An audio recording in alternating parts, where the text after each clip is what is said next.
माँ। बस बहुत हुआ। तुम्हारी जैसी संतान के लिए इस घर में कोई स्थान नहीं। निकल जाओ इस घर से। जब विवेक जागृत हो तब वापस आना। मेरा विवेक तो जागृत है पिताजी। आपको क्या हुआ आज? माँ, मुझे भूख लगी है, भोजन दो। कोई भोजन नहीं मिलेगा तुम्हें। इस घर में तुम्हारे लिए कोई भोजन नहीं है। निकल जाओ यहाँ से। ये क्या कह रहे हैं आप? इसकी अवस्था तो देखिए एक बार। ऐसे में कहाँ जाएगा वो? एक गौपुत्र को आप इतना लाड करते हैं और अपने ही पुत्र को घर से निकाल रहे हैं। अरे दोष क्या है इसका? एक धनी परिवार के बालक ने मदिरा पान कर ही लिया तो इसमें गलत क्या है? आप पुत्र, मैं भोजन देती हूँ। आवश्यकता से अधिक ममता और लाड़ भी संतान को भटका देते हैं। यदि उस दिन धुंधली ने आत्मदेव को उसके साथ कठोर होने दिया होता तो धुंधकारी निडर होकर अधर्म के मार्ग पर नहीं चलता। वहीं दूसरी ओर गोकर्ण वेद ज्ञान में निपुण होकर अब अपना ही ग्रंथ लिखना आरंभ कर चुका था। फिर गणेश जी आगे जो हुआ उससे आत्मदेव को अपने भाग्य से परिचित होने का अवसर मिला। पिताश्री देखिए, मैंने अपना ग्रंथ पूर्ण कर लिया है। अति उत्तम पुत्र, अति उत्तम।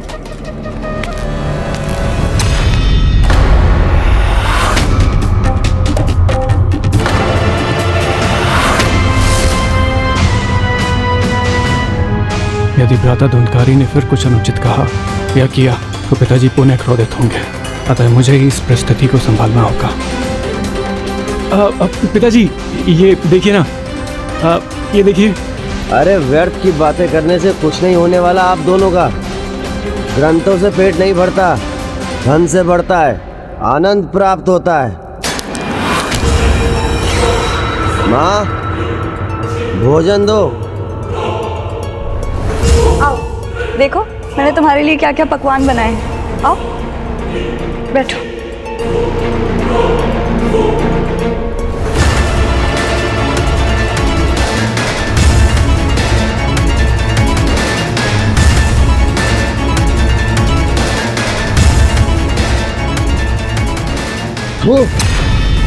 कैसा बेस्वाद खाना है ये।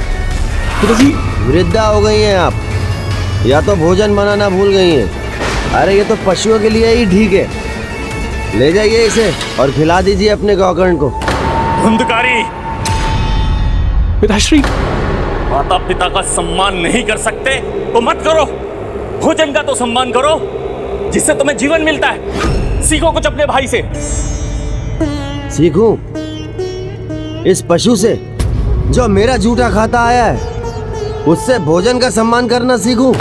हाँ, गोकर्ण को जो मिलता है वो प्यार से खाता है। तुम्हारी तरह भोजन व्यर्थ नहीं करता। रहने दो पुत्र, रहने दो। इतना क्रोध मत करो। मैं तुम्हारे लिए कुछ और स्वादिष्ट बना लाती हूँ। नहीं माँ, सुना नहीं आपने पिताजी ने क्या कहा कि भोजन को व्यर्थ नहीं करते, भोजन का सम्मान करते हैं। तो मैं पिताजी को भोजन कराता हूँ।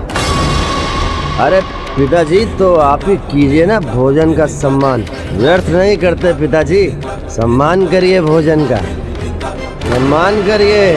भ्राता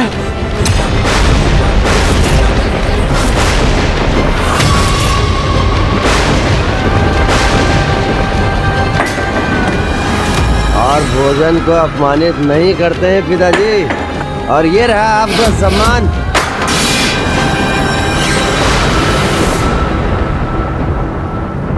विधि की नियति के विपरीत जाकर सुख प्राप्ति का प्रयास दुख ही लाता है। एक पुत्र धर्मात्मा, दूसरा इतना अधर्मी। ऐसे अधर्मी पुत्र को तो घर से ढकेल के निकाल देना चाहिए। बड़ी रोचक कथा है। फिर आगे क्या हुआ? क्या धुंधकारी इस कथा में पिशाच बना?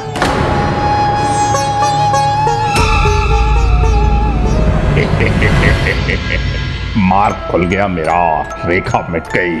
क्या करूं? अवसर सामने है, किंतु कथा का अंत भी तो जानना है।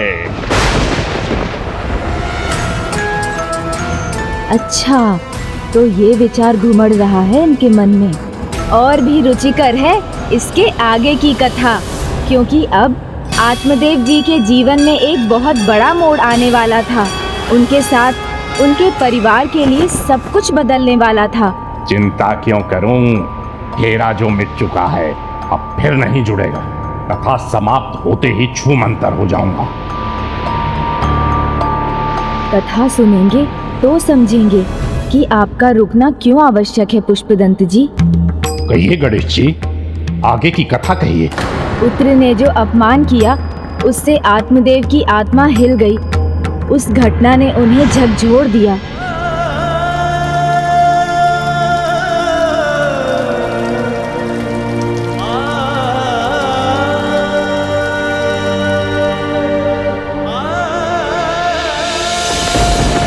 पिताश्री, जब नशे के कारण किसी का मस्तिष्क ही उसके वश में ना हो, तो उसकी बातों का बुरा क्या मानना। भ्राता धुंधकारी को तो ज्ञात भी नहीं होगा कि उसने क्या किया है और क्या कहा है।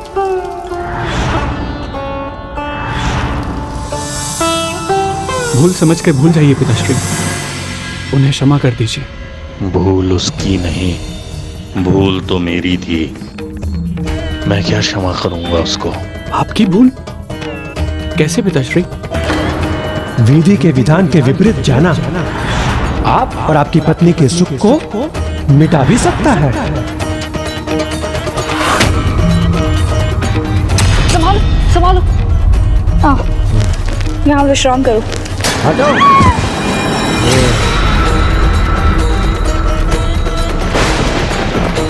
पिताश्री, आप कोई भूल कैसे कर सकते हैं? पुत्र मोह ही मेरी सबसे बड़ी भूल थी। विधि के विधान के विरुद्ध पुत्र जो चाहा था मैंने, उसी का परिणाम है ये। ऐसे पुत्र से तो पुत्रहीन ही रहना बेहतर था। पिताश्री, जीवन देना तो पुण्य कर्म है, इसमें आपका कोई पाप नहीं, कोई दोष नहीं। आपने हम दोनों को समान शिक्षा दी, धर्म पथ पर चलना सिखाया, किंतु कौन से पथ का कौन चुनाव करेगा ये आप निर्धारित कैसे कर सकते हैं? भ्राता सुपथ से भटक गए, किंतु मैंने आपके दिए गए विचारों का पालन किया और मैं ज्ञान साधना में इतना आगे बढ़ गया। वंश भी संतान से नहीं, अच्छे विचारों से ही आगे बढ़ता है। इसीलिए केवल भ्राता का विचार कर अपने मन को दुखी मत कीजिए।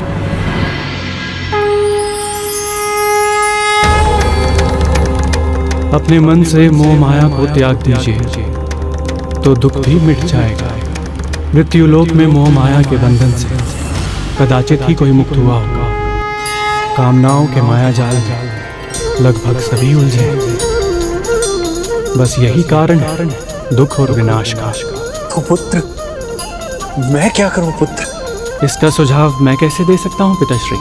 क्यों? वेद शास्त्र के ज्ञाता हो तुम, दिव्य आत्मा हो, जो भी कहोगे उचित ही होगा। पुत्र, मेरा मार्गदर्शन करने की कृपा करो। पिताश्री, शास्त्रों के अनुसार आपका गृहस्थ आश्रम समाप्त हो चुका है। अब आप वानप्रस्थ आश्रम में प्रवेश कर सकते हैं। घर गृहस्थी, पुत्र धन सभी को त्याग कर वैराग्य अपनाइए। प्रभु की भक्ति में लीन हो जाइए। मुक्तिदाता आपको दुखों से मुक्ति देंगे। भक्ति से ही मुक्ति मिलती है। आपकी नियति, आपका भाग्य प्रभु भक्ति है।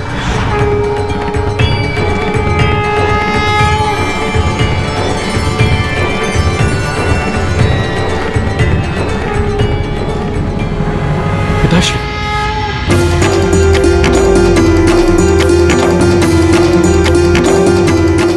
मेरी आंखें खोलने के लिए अनेकों धन्यवाद पुत्र। पुत्री नहीं, गुरु हो तुम मेरे। तुमने उचित कहा, वानप्रस्थ ही अब मेरी नियति है। मैं वन की ओर प्रस्थान करूंगा। तुम अपनी माँ से पूछ लो, क्या वो भी मेरे साथ जाएंगी? नहीं जाऊंगी, मैं कहीं नहीं जाऊंगी। एक गौ का बछड़ा कुछ भी कहेगा और मैं मान लूंगी। मैं नहीं आने वाली इसकी बातों में। ये अब यहाँ रहने का अर्थ है दुखों को सहना। सत्य को स्वीकार कर हम वन जाएंगे। नहीं, आपको जाना है तो आप जाइए, मैं यहीं रहूंगी। कुछ दिनों में पुत्र का विवाह होगा, पुत्र वधू आएगी, मेरी सेवा करेगी, मैं ये सारे सुख भोगूंगी। पुत्र ही अपमान करेगा तो पुत्र वधू कैसे मान रखेगी तुम्हारा? सम्मान करेगा, मेरा पुत्र मेरा सम्मान करेगा, मेरी बहुत सेवा होगी, मुझे कोई कमी नहीं होने देगा पुत्र धुंधकारी। वर्षों पहले पुत्र मोह में मैंने एक भूल की थी, आज तुम भी वही भूल करने जा रही हो। भूल मैं नहीं, भूल आप कर रहे हैं स्वामी, जिसका उद्देश्य परिवार में फूट डालकर सब कुछ हड़प लेने का है, उसकी बातों में आकर आप भूल कर रहे हैं। किंतु मेरे रहते ये कुछ हड़प नहीं सकेगा।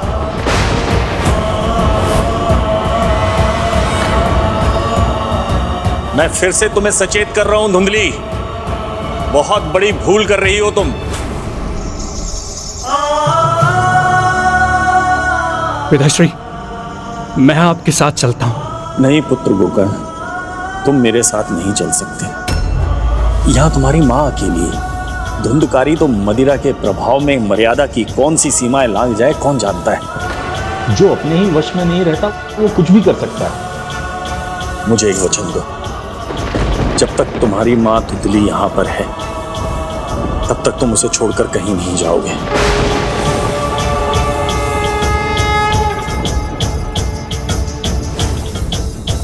जी पिताश्री। पिताश्री, श्रीमद् भागवत के दशम कांड का पाठ कीजिएगा। स्वयं प्रभु परम श्री कृष्ण से मिलाने में यह पाठ आपकी सहायता करेगा।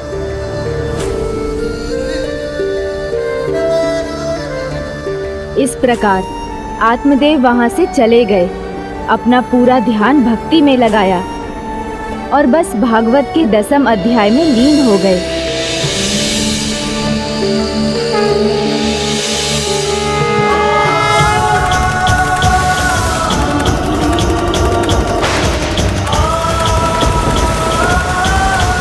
कर्म अच्छे हों और पूजा में सच्ची भक्ति हो तो उसका फल अवश्य और शीघ्र मिलता है। उसी प्रकार सच्ची श्रद्धा से भागवत कथा में लीन आत्मदेव की भक्ति भी फलित हुई।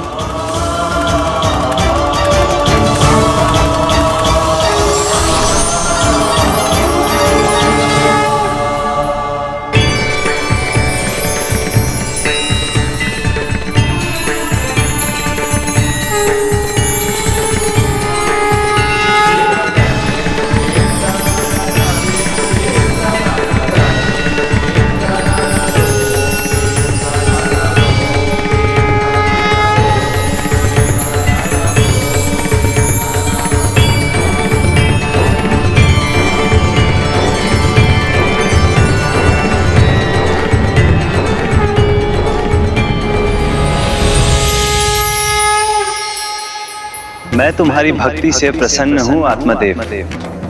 कहो क्या वरदान चाहिए तुम्हें? प्रभु, आपके दर्शन मिल गए, उससे अधिक मैं क्या मांग सकता हूँ। किंतु तुम्हारे तप का फल वो तो तुम्हें मिलना ही चाहिए। तो प्रभु मुझे ये वरदान दीजिए कि मैं आप में समाहित होकर आपसे ही एकीकार हो जाऊं। तथास्तु।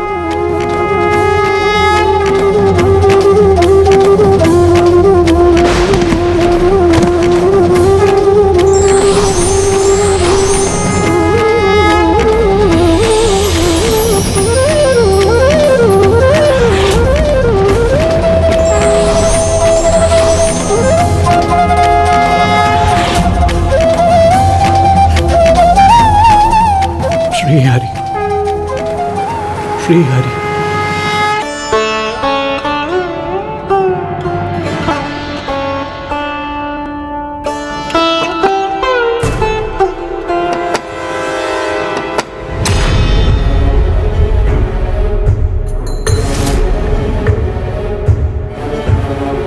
मां, पिताश्री को इस संसार से मुक्ति मिल गई। मां दुखी मत होइए, ये तो पिताजी के लिए सौभाग्य की बात है। उन्हें परम श्री कृष्ण का धाम मिला।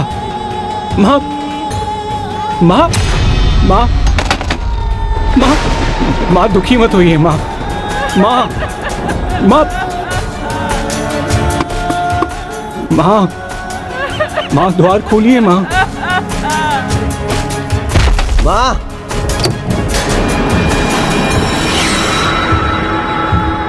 भ्राता, वो पिताश्री। हट सामने से। माँ,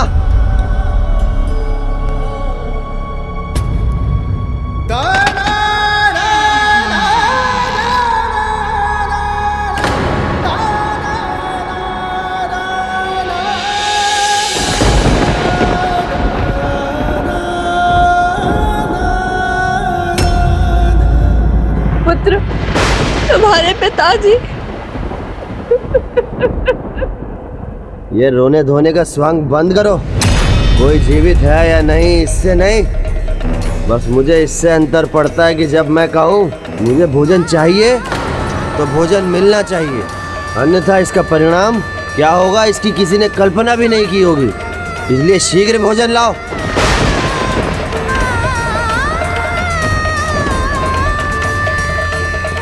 एक बार गलत मार्ग पर निकल जाओ तो लौटना कठिन होता है, और धुंधकारी तो अब दोषों की खाई में ही गिर पड़ा था।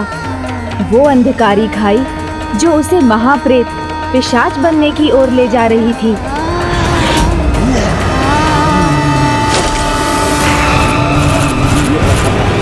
किंतु धुंधली का पुत्र प्रेम अभी समाप्त नहीं हुआ था। उन्हें अभी भी आशा थी उनका पुत्र उनका ध्यान रखेगा, और इसके लिए वो धुंधकारी के विवाह के विषय में विचार करने लगी, ये जाने बिना कि उनके पुत्र के मन में तो विवाह को लेकर भी कुविचार पनप रहे थे। पुत्र, ये वस्त्र पहन लो।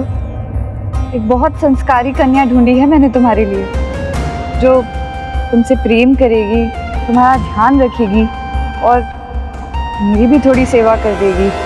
उसी के माता पिता को बुलाया है आज। अरे पुत्र, अच्छा जाते हो तो जाओ, मगर शीघ्र लौट आना और मदिरा पान मत करना। मेरी इच्छा है तुम्हें विवाहित देखने की।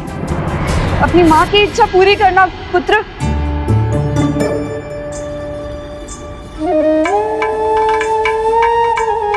आपका घर तो बहुत अच्छा है, किंतु आपके पुत्र से भी भेंट हो जाती तो? बस थोड़ी देर और प्रतीक्षा कर लीजिए, मेरा पुत्र बस आता ही होगा।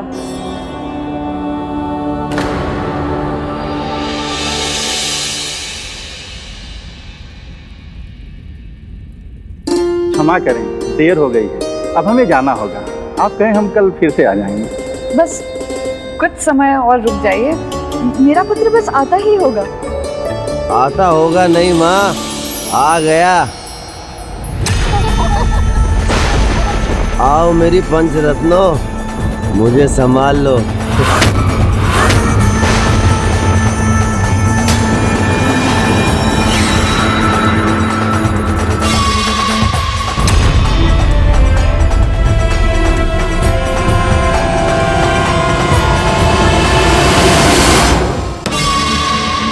माँ, तुम्हारी इच्छा थी ना कि मैं तुम्हारे लिए पुत्र वधू लाऊं।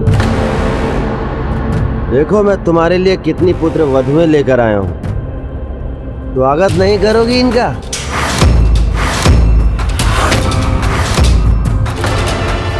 तुम ही कहती थी ना कि वो पुत्र वधू चाहिए जो मुझसे प्रेम करे, जो मेरा ध्यान रखे। तो लो, मैं ले आया, लेकिन एक नहीं, मैं 5 पुत्र वधुएं लेकर आया हूँ। माँ बताओ माँ, कैसी लगी? आपके पुत्र को इन नर्तकियों के साथ ही रहना था, तो हमें अपमानित करने के लिए क्यों बुलाया आपने? और क्या, अपने पुत्र को आप ही रखिए और आप भी सही है। चलिए स्वामी। जाइए महाराज, जाइए। ओहो माँ, अब ऐसे ही देखती रहोगी इनको या इनका स्वागत भी करोगी? सुनो, ये बात समझ लो, अपनी सेवा का विचार भुला दो। अब तुम्हें इनकी सेवा करनी है माँ। तो जाओ, पुष्प लाओ, आरती उतारो इनकी। पकवान खिलाओ, आसन बिछाओ और अच्छे से स्वागत करो माँ इनका। वर्षों पहले पुत्र मोह में मैंने एक भूल की थी, आज तुम भी वही भूल करने जा रहे हो।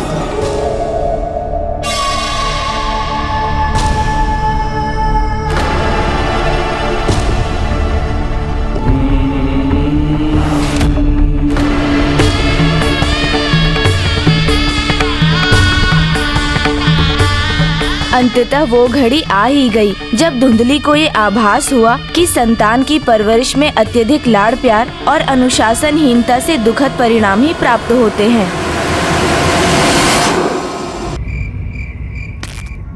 मती मारी गई है क्या तुम्हारी माँ? एकमात्र उत्तराधिकारी हूँ मैं इस घर का। ये धन संपत्ति में मेरा अधिकार है, तो तुम्हें मेरे आदेश का पालन करना ही होगा। ये वृद्धा अभी भी पत्थर की मूर्त बनी खड़ी है। आपने तो कहा था कि हमारा सत्कार होगा, स्वागत होगा, भोजन की व्यवस्था होगी, लेकिन ना तो यहाँ पर विश्राम की व्यवस्था है ना ही भोजन की। हम कितने थके हुए हैं। ए वृद्धा सुन, ये थकी हुई हैं, पहले इनका आदर सत्कार कर और फिर जाके मेरे लिए स्वादिष्ट हलवा बना कर ला। भ्राता, यदि इस संसार में सबसे अधिक कोई प्रेम कर सकता है तो वो माँ है, क्योंकि माँ का प्रेम निस्वार्थ होता है। और तुम माँ को दुख देकर और कितना पाप कमाओगे? अभी भी समय है, सुधर जाइए, अन्यथा नरक के द्वार भी बंद रहेंगे आपके लिए। नरक से अधिक कष्ट भोगना पड़ेगा आपको। तुम मेरे पुत्र को नरक भेजोगे? अपने स्वामी को, जिसके घर में गौ से जन्म लिया तुमने, उसको नरक भेजोगे तुम? यदि तुमने मेरे पुत्र धुंधकारी के बारे में कुछ भी और भला बुरा कहा तो मुझसे बुरा कोई नहीं होगा। स्वामी को हमसे अलग करके तुम हमारा बुरा तो कर ही चुके हो। जो तुम्हें अपना पुत्र मानते थे वो तो कब के चले गए, तो तुम क्यों रुके हो यहाँ? हमारी धन संपत्ति पे घात लगाए हुए हो क्या? नहीं माँ, मेरी धन संपत्ति में कोई रुचि नहीं है। जाते जाते पिताश्री ने मुझसे वचन लिया था कि जब तक आप यहाँ आए मैं यहीं रहकर आपकी सेवा करूं। तो मैं भी आज तुमसे एक वचन लेती हूँ कि यदि तुम्हें यहाँ रहना है तो चाहे कुछ भी हो जाए, तुम हमेशा शांत रहोगे। मेरे और मेरे पुत्र के बीच में आने का प्रयास नहीं करोगे, भले ही वो कुछ भी करे।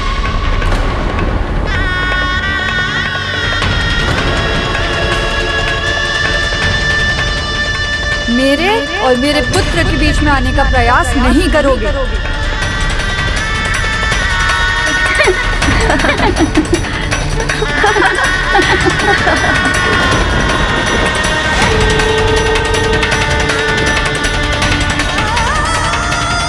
उस दिन एक ओर जहाँ धुंधली विवश थी और अपने विनाश का स्वागत स्वयं अपने हाथों से कर रही थी, वहीं दूसरी ओर गोकर्ण अपने माता पिता के वचन से बंधा था।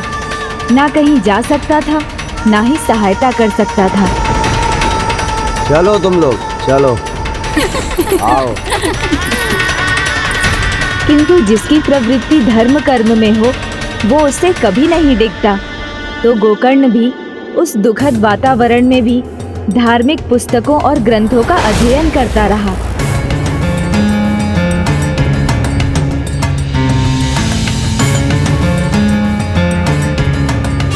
जबकि धुंधकारी अपने पिता के कमाए धन को ही नहीं अपितु अपने वर्तमान, अपने भविष्य को भी नष्ट करने में लगा था और विलासिता में डूबकर अपने जीवन को नष्ट कर रहा था।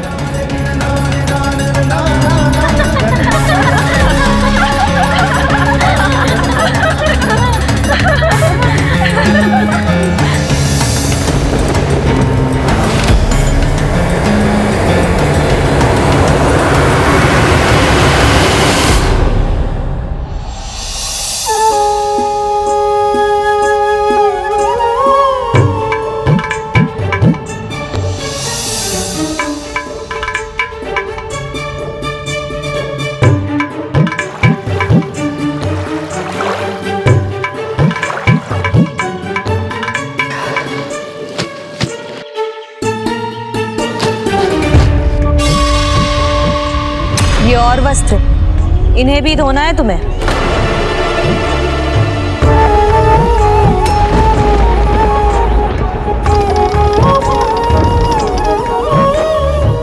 कुछ दिनों में पुत्र का विवाह होगा, पुत्र वधू आएगी, मेरी सेवा करेगी, मैं ये सारे सुख भोगूंगी।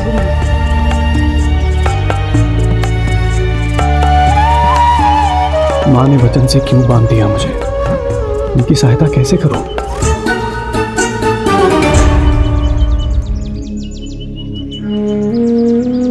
माँ, आप थक गई हैं, मैं कुछ कार्य कर देता हूं।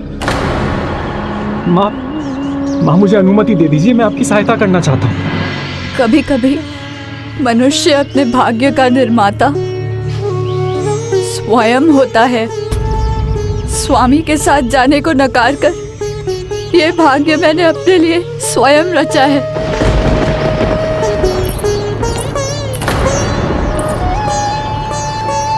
वृद्धा, वस्त्र धुले नहीं अभी तक, तो फल कब लाओगी? धुंधकारी जी लौटे उससे पहले फल ले आना, अन्यथा उनका क्रोध कैसा है ये तो तुम्हें ज्ञात ही होगा।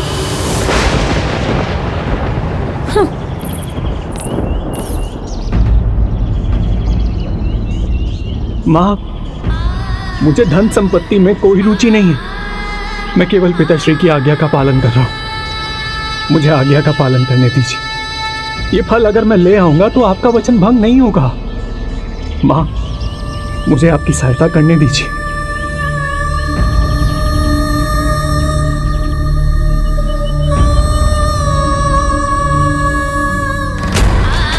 यदि मैंने वो फल खाया होता तो आज ये मेरा पुत्र होता। धुंधकारी नहीं, बहुत बड़ी भूल कर दी मैंने।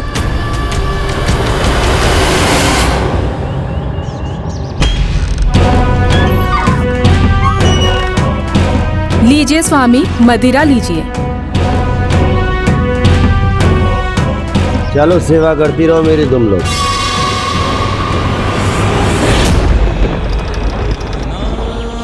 जो हो रहा है उसमें दोष किसका है? मेरा ही ना। मैंने ही अपने स्वामी को झूठ बोला तो उसका दंड तो मिलेगा ही। अब हमें भी शीघ्र संतान की प्राप्ति होगी।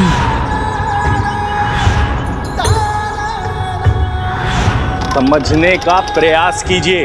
आप बिगाड़ कर उद्दंड बना रही हैं उसे। हम दोनों पे भारी पड़ेगा हमारा पुत्र, जो आज दूसरों के साथ कर रहा है ना, कल हमारे साथ करेगा।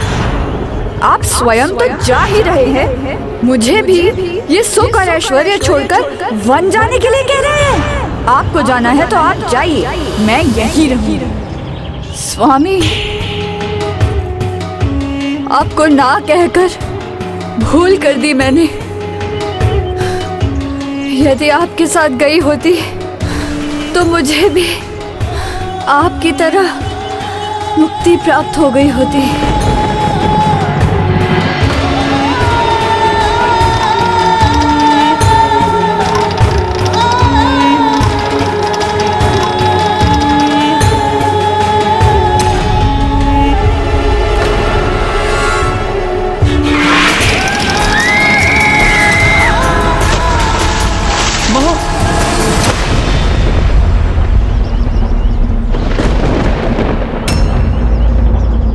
अरे वृद्धा ही होगी, तुम लोग व्यर्थ ही चिंता कर रहे हैं। फिसल गई होगी, उठ जाएगी। चलो तुम सब मेरी सेवा करो। इस प्रकार अपने ही पुत्र के तिरस्कार से पीड़ित धुंधली के जीवन का भी अंत हुआ और अब गोकर्ण उस अधर्म के अंधकार से बाहर निकलने के लिए मुक्त था। किंतु एक अंतिम बार उसने अपने भाई को धर्म का प्रकाश दिखाने का प्रयास करने का विचार किया।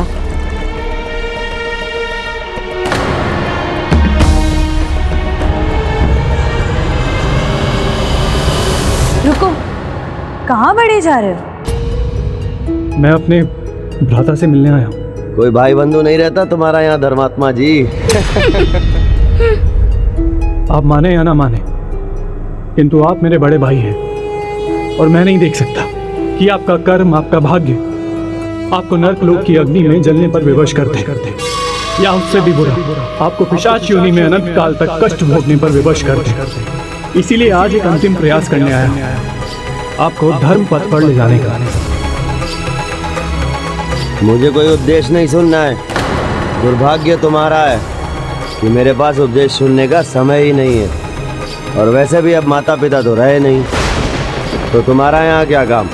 चलो जाओ यहाँ से।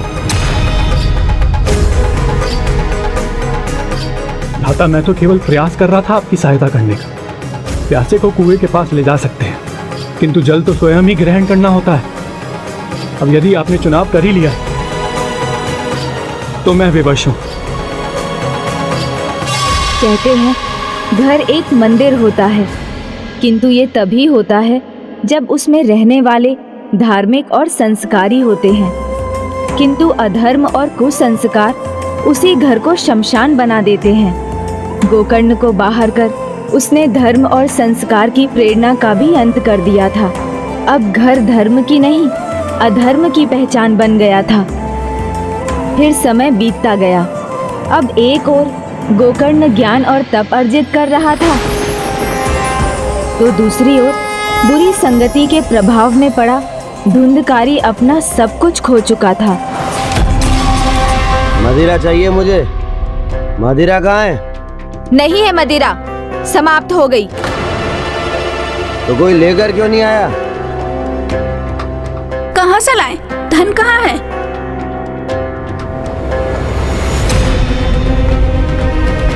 तो वो आभूषण तो दिए थे ना। वो हमारे आभूषण हैं, तुम्हारी मदिरा के लिए नहीं मिलेंगे। हमारी सेवा करने के लिए पहले तुम्हारी वृद्धा माँ थी। अब ना ही सेविका है और ना ही धन, तो अब हम यहाँ क्यों रहें? धन के कारण हम तुम्हारी सेवा करते थे। क्यों ना जाए हम उसके पास जो हमारे ऊपर धन व्यय कर सके? हाँ हाँ, क्यों ना जाए हम उनके पास?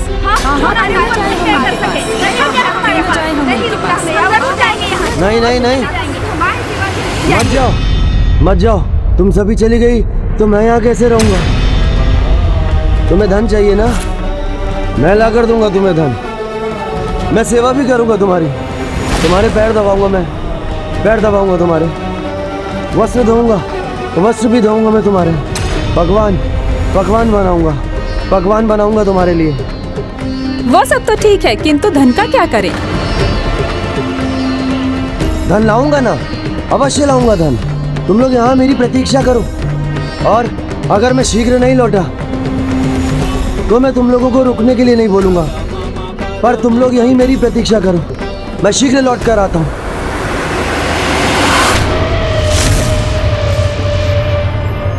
जिसने माता पिता की कभी सेवा नहीं की थी, वो धुंधकारी अब कुसंगति और बुरी लत से इतना लाचार हो गया था कि वो वैश्याओं की सेवा करने लगा। हाँ वो तो ठीक है, पर धन की प्यास कहाँ बुझी थी उन वेश्याओं की? वो धन कहाँ से लाने वाला था धुंधकारी? हर कर्म का अपना परिणाम होता है।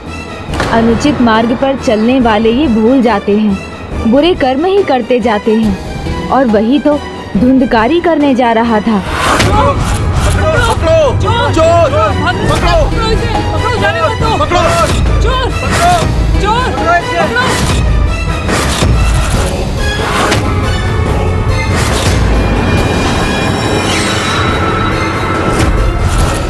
रुको, तुम पकड़े जाओगे।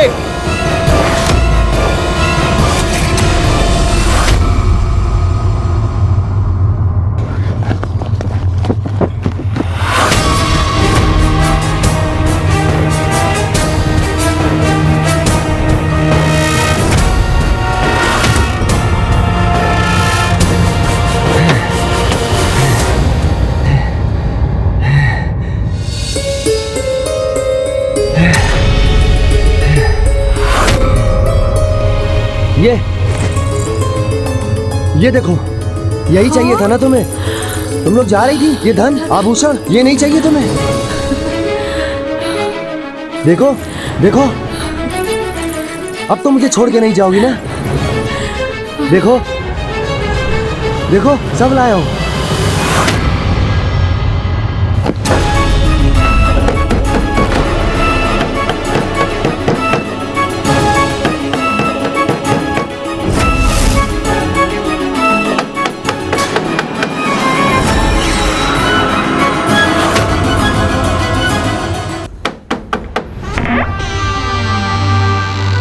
जी कहिए। यहाँ कहीं एक चोर छिपा हुआ है, आपने कहीं देखा तो नहीं? दुस्साहसी राजभवन से चोरी कर लौटा है। चोर? अरे नहीं नहीं, यहाँ कोई चोर नहीं आया, मैंने तो नहीं देखा। ये आत्मदेव जी का घर है ना? जी, ये उन्हीं का घर है, मैं उन्हीं का पुत्र हूँ। और यदि मुझे चोर दिखाई देगा तो मैं... आत्मदेव जी जैसे सम्मानीय महापुरुष का घर है ये। क्षमा कीजिए, आपसे मैंने बहुत प्रश्न पूछे, अब आप कह रहे हैं तो यहाँ चोर नहीं आया होगा। जी।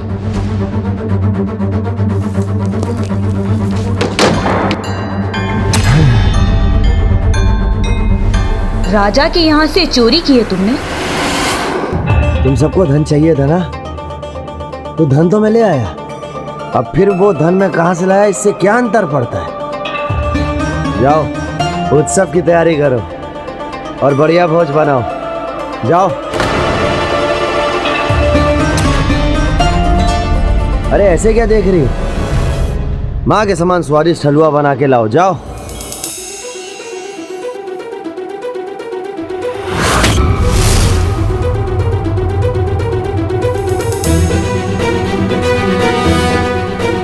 अब इसके पास यही शेष है, राजा से चुराया धन।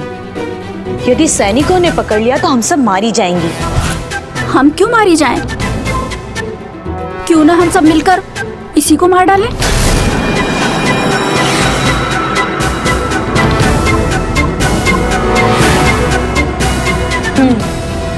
यही उचित रहेगा।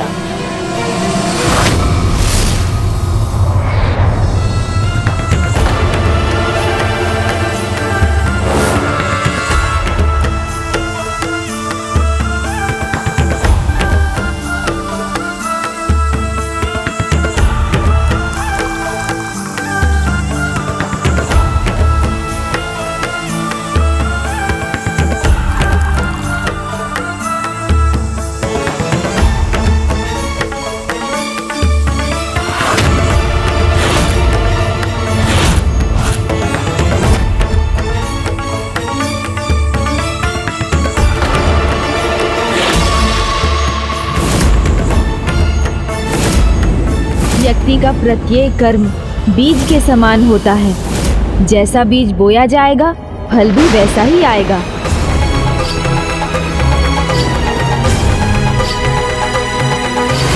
भ्राता!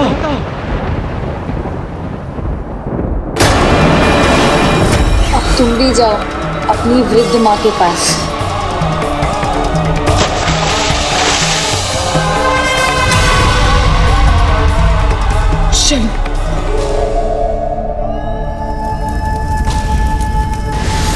ये दुर्भाग्यपूर्ण अवश्य था, किंतु अधर्मी धुंधकारी का अभी पूर्ण रूप से अंत नहीं हुआ था। किंतु उसकी तो मृत्यु हो गई थी ना? मृत्यु हुई थी, किंतु मुक्ति नहीं मिली थी। गोकर्ण को अपने भ्राता की मृत्यु का आभास होने पर जब सच्चाई ज्ञात हुई तो उसने भाई का धर्म निभाया और विधि पूर्वक गया में उसका पिंडदान किया।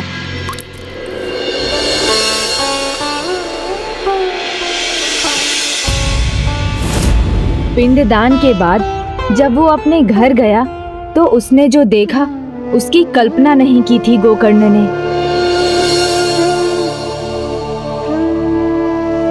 विचित्र बात है, इतना जीर्ण शीर्ण हो गया हमारा घर, फिर भी लगता है जैसे घर मुझे बुला रहा है।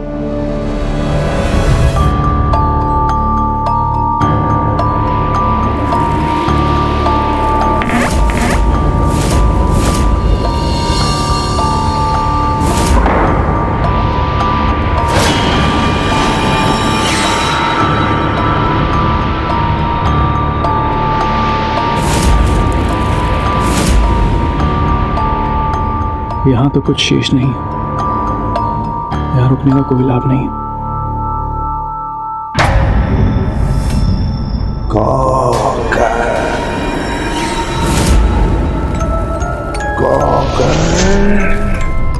ये शैया एकाएक नवीन कैसे हो गई जबकि पूरा घर जला हुआ है?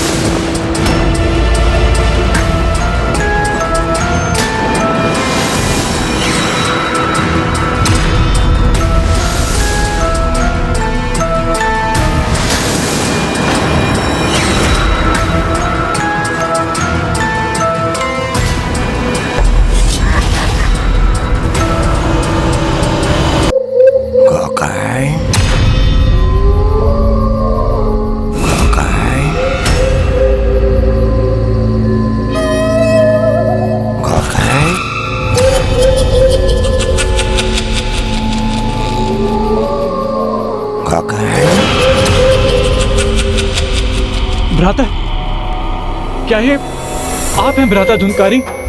के बछड़े, भाई बंधु नहीं हूं मैं तुम्हारा। मेरे लिए तो आप मेरे भ्राता ही हैं। भ्राता,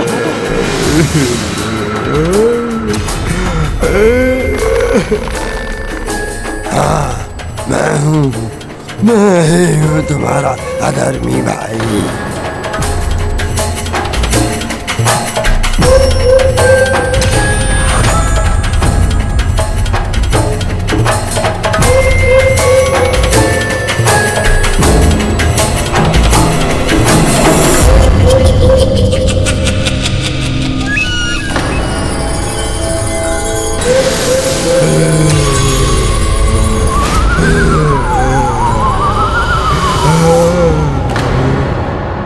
भ्राता, सही कहा था तुमने, नरक में भी जगह नहीं मिली मुझे।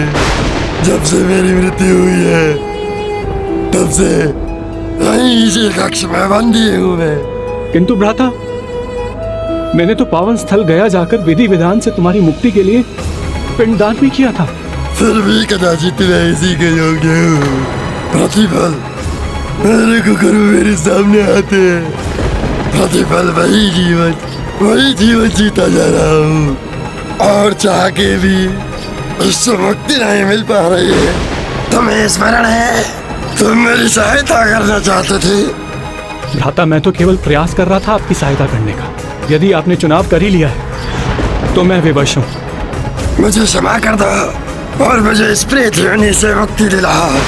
सहायता करो मेरी, सहायता करो। भ्राता, प्रायश्चित ही मुक्ति का पहला पग है। अब आप प्रायश्चित कर रहे हैं तो मैं अवश्य ही आपकी सहायता करूंगा। कैसे की गोकर्ण ने अपने भ्राता की सहायता? क्या उसे पिशाच योनि से मुक्ति दिलाने का उपाय पता था? नहीं, गोकर्ण को ये नहीं पता था, और किसी महानतम से महानतम ऋषि मुनि और तपस्वी भी उसकी ये जिज्ञासा शांत नहीं कर सके। फिर एक दिन भोर में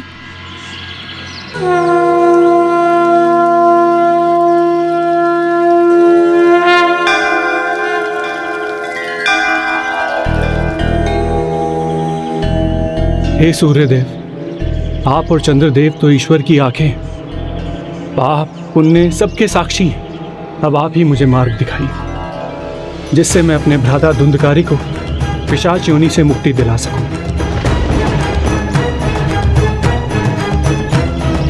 ओम सूर्याय नमः, ओम सूर्याय नमः, ओम सूर्याय नमः। आदित्याय विद्महे प्रणाम सूर्यदेव। सहस्त्र किरण्य धीमहि तन्नो सूर्यदेव। मुझे ज्ञात है तुम अपने पापी भ्राता को पिशाच योनि से मुक्ति दिलवाने के इच्छुक हो। उसके लिए उसे जीवन में किए पाप कर्मों से मुक्ति पानी होगी। मुझे क्या करना होगा सूर्यदेव? और ऐसे पापी को पापों से मुक्ति भागवत सप्ताह को श्रद्धा और निष्ठा से सुनने पर मिलती है। धन्यवाद सूर्यदेव। सूर्यदेव के कहे अनुसार गोकर्ण ने भागवत सप्ताह का आयोजन किया, जिसके लिए उसने सभी नगरवासियों को आमंत्रित किया। बस अब शेष था तो धुंधकारी को भागवत सप्ताह सुनने के लिए तैयार करना।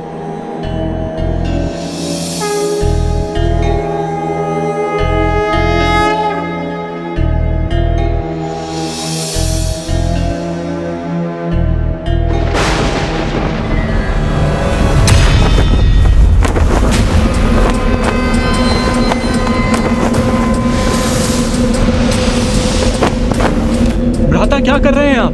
प्रश्न ये है कि तुम क्या कर रहे हो? तुमने मेरी सहायता का वचन दिया था, और कर क्या रहे हो तुम? सदा के समान पूजा पाठ। भ्राता शांत हो जाइए। मैं जो भी कर रहा हूँ आपकी सहायता के लिए ही कर रहा हूँ। शांत हो जाइए भ्राता। भ्राता, आपको इसमें योगदान देना होगा। आपको पूरे सप्ताह पूरी एकाग्रता से श्रीमद् भागवत अर्थात श्री कृष्ण की लीलाएं सुननी होंगी, उनके भक्तों की कहानियां सुननी होंगी, और आपको ये आशा जीवित रखनी होगी कि आप इस पिशाच योनि से मुक्ति पाएंगे।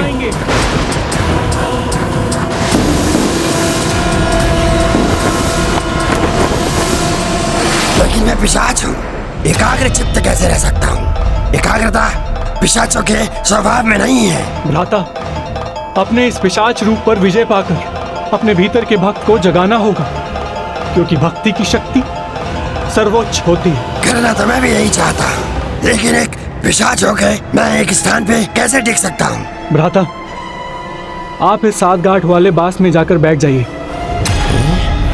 इससे आपको एक स्थान पर टिकने में सहायता मिलेगी।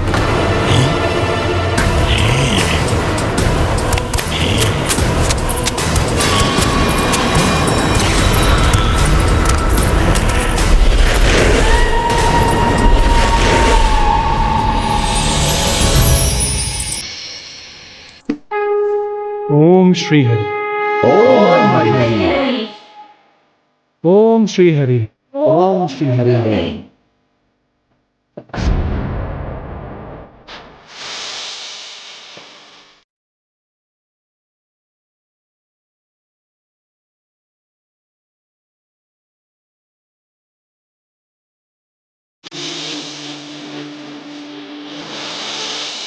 इस प्रकार आरंभ हुआ श्रीमद् भागवत कथा का, और साथ ही प्रारंभ हुआ धुंधकारी के पिशाच योनि से मुक्ति की यात्रा।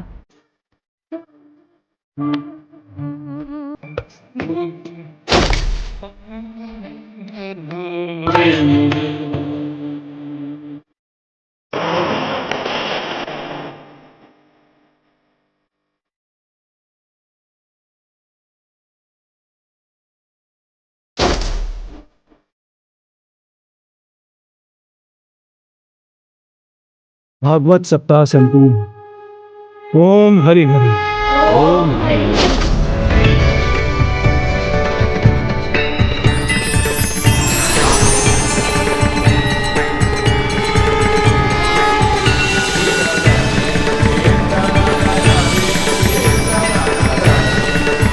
ओम श्री हरि।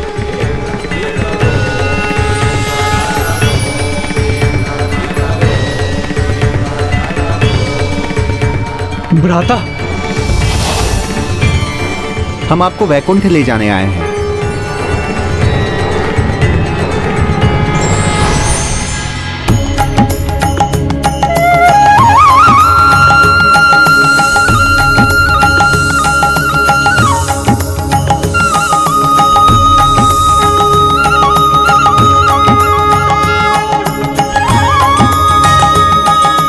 ये तुम्हारी ही कृपा है भ्राता, जो मैं मुक्त हो पा रहा हूँ। हरि ओम हरि।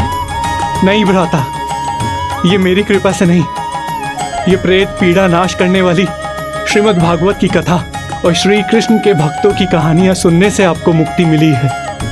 धन्यवाद भ्राता। जिस प्रकार नदी की पावन जलधारा अपने स्वच्छ जल के प्रभाव से सभी प्रकार के मैल को बहाकर नष्ट कर देती है, उसी प्रकार श्रीमद् भागवत की कथाओं की धारा बहती है, तो उन कथाओं का श्रवण करने वाले भक्तों के मन वचन कर्म से जाने अनजाने में किए सभी पाप नष्ट हो जाते हैं। भक्त गोकर्ण ने अपने भ्राता को मुक्ति दिलाकर ये प्रमाणित कर दिया।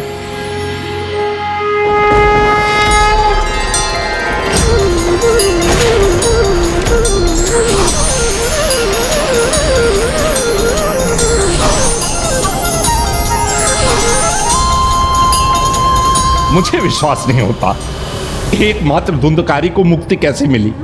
उन सभी भागवत कथा सुनने वाले को क्यों नहीं? जो तन मन से एकाग्र होकर श्रद्धा विश्वास और भक्ति भाव से भागवत कथा का श्रवण करता है, उसे मनोवांछित फल मिलता है। और वहाँ ऐसा केवल धुंधकारी ने ही किया। पिशाची मनोवृत्ति होते हुए भी धुंधकारी ने स्वयं को 7 दिनों तक ईश्वर भक्ति में डुबोए रखा। 7 दिनों तक उसने ना किसी को परेशान किया और ना ही कुछ खाया पिया, एक प्रकार से व्रत रखकर, और सब कुछ भुलाकर प्रभु भक्ति में रम गया। इसीलिए उसे मनोनुकूल फल की प्राप्ति हुई। जो भक्त निस्वार्थ भाव और पवित्र मन से भक्ति में लीन हो जाते हैं, उनकी भक्ति स्वयं ईश्वर से भी बड़ी हो जाती है और वो मुक्ति पाकर ईश्वर में समाहित हो जाते हैं। इसी प्रकार आपको भी एकाग्रता से इन भक्तों की कथाएं सुननी है।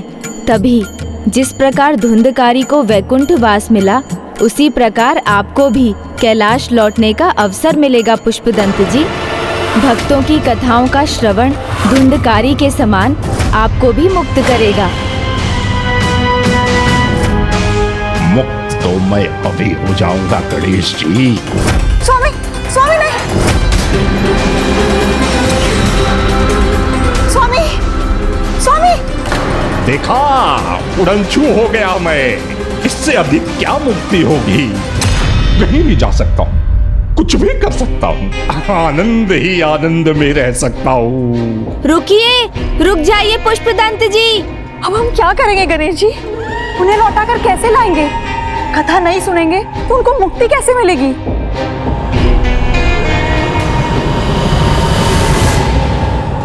चिंता मत कीजिए मौसी, इस कठिनाई का भी कोई हल अवश्य होगा।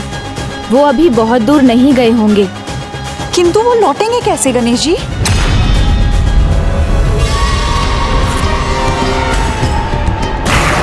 एक बार देख तो लूं, कहीं गणेश जी मेरा पीछा तो नहीं कर रहे। गणेश जी, वो धुंधकार ही होगा जो भगवत की भक्त कथाओं से बदल गया, किंतु मैं वो पिशाच नहीं। मुझे आनंद आ रहा है इस योनि में, इसलिए मुझ पर इन कथाओं का कोई प्रभाव नहीं होगा। मैं पिशाच था और पिशाच ही रहूंगा, लौटने वाला नहीं हूँ। क्या गोकर्ण की कथा का उन पर कोई प्रभाव नहीं पड़ा? कभी कभी किसी बात का प्रभाव स्वयं नहीं समझ आता, अपितु अन्य किसी को समझाना होता है, जो अब मेरा दायित्व है। आप यहीं रुकिए, मैं उन्हें लेकर आता हूँ।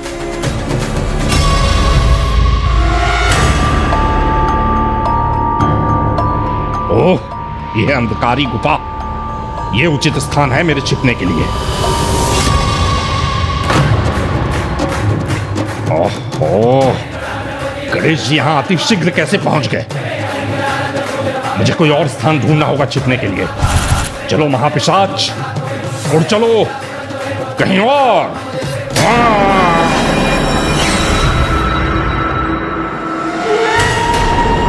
ये उचित स्थान है।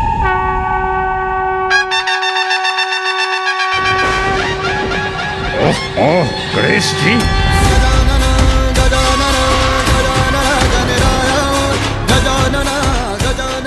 ओह, जहां जाता हूं वहीं पहुंच जाते हैं ये।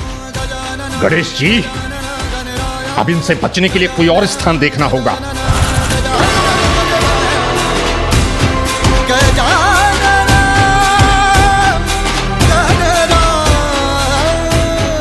उनका आभास तो यहीं कहीं हो रहा है, किंतु दिखाई नहीं दे रहे हैं पुष्पदंत जी।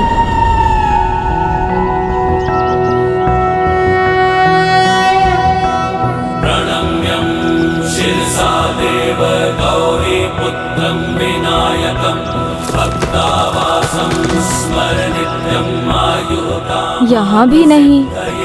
प्रथमं वक्रतुंडं च है यहीं कहीं, फिर भी मुझे चकमा दे रहे हैं वो। तो फिर मुझे भी एक बार पुनः गणेश से गजानन बन जाना चाहिए।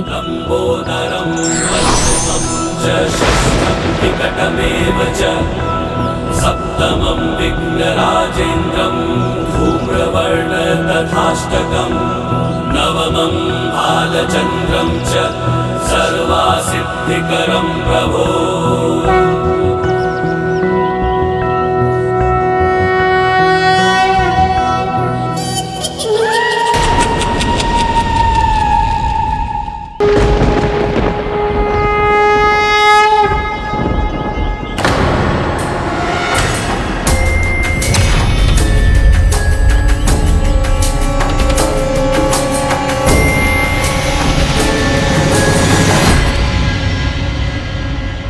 स्वामी, भोजन कीजिए। आपने 3 दिनों से अन्न का एक दाना भी नहीं खाया है। अगर आप कुछ नहीं खाएंगे तो आप स्वस्थ कैसे रहेंगे? मुझसे नहीं खाया जाएगा।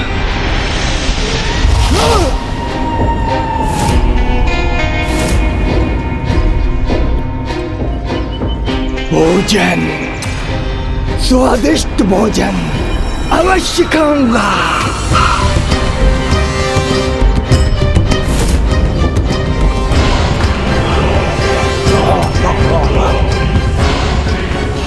स्वामी, आप खाना चाहते तो अच्छी बात है, ये लीजिए।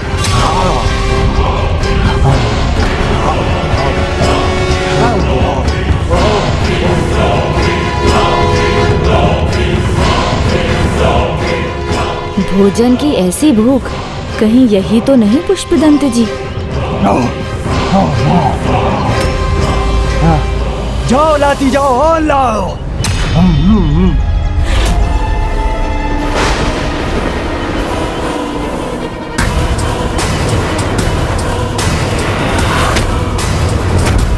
और लाओ, बहुत भूख लगी है, लाती जाओ जाओ। किंतु स्वामी, अब तो सारा भोजन समाप्त हो गया है। इनके पात्रों में तो भोजन है ना, ये खाऊंगा।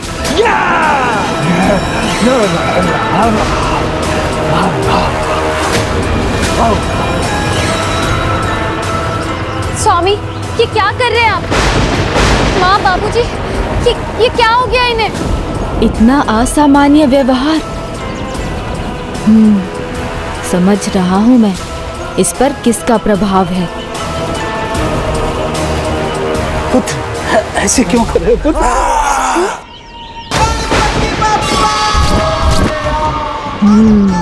उचित ही समझा था मैंने। और भोजन लाओ, भोजन, भोजन, कहाँ है भोजन? ये स्थान ढूंढा है पुष्पदंत जी ने छिपने का। कहाँ है भोजन? और भोजन फल ले लो, ताजे ताजे बढ़िया फल।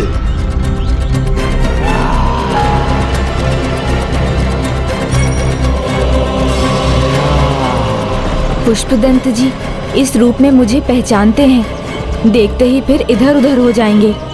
ऐसा कुछ करना होगा जिससे उनका ध्यान ही ना जाए मुझ पर। ताजे ताजे बढ़िया फल, फल ले लो। स्वामी, ये क्या कर रहे हैं आप? छोड़िए उन्हें। छोड़ दो।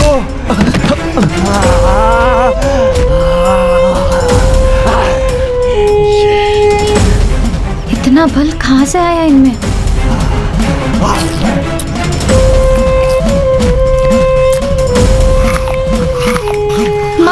माँ, पिताजी, इन्हें रोकिए ना, देखिए क्या कर रहे हैं। दूध। अरे आप सब क्या देख रहे हैं? रोकिए ना इन्हें।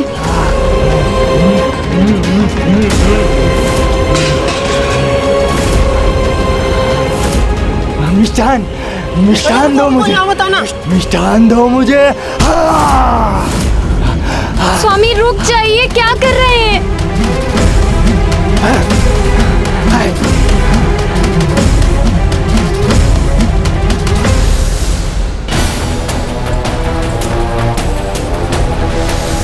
इनका व्यवहार तो मेरे एक परम भक्त जैसा है। मैं समझ गया कि कैसे इन्हें ठीक करना है। आप अवश्य कोई दिव्य पुरुष हैं। हे धर्मात्मा जी, मेरे पति पर जिस भी दुरात्मा का प्रभाव है, उससे उन्हें मुक्त कीजिए, मेरी सहायता कीजिए।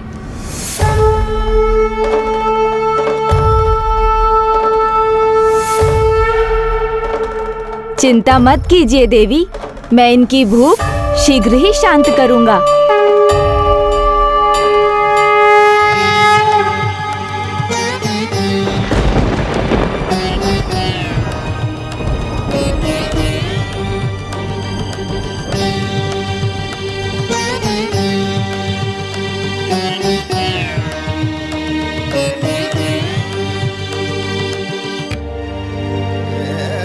बस उन्हें ये दे दीजिए, इन्हें खाते ही उनकी भूख भी मिट जाएगी और उनका भोजन भी पच जाएगा।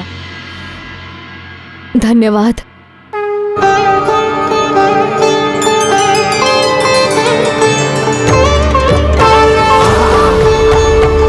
लड्डू।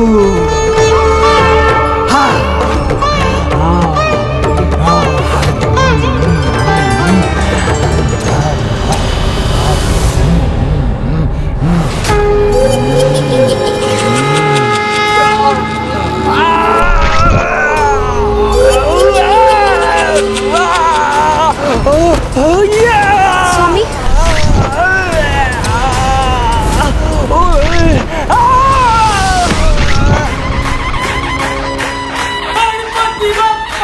अब आप कहीं नहीं जा सकेंगे पुष्पदंत जी।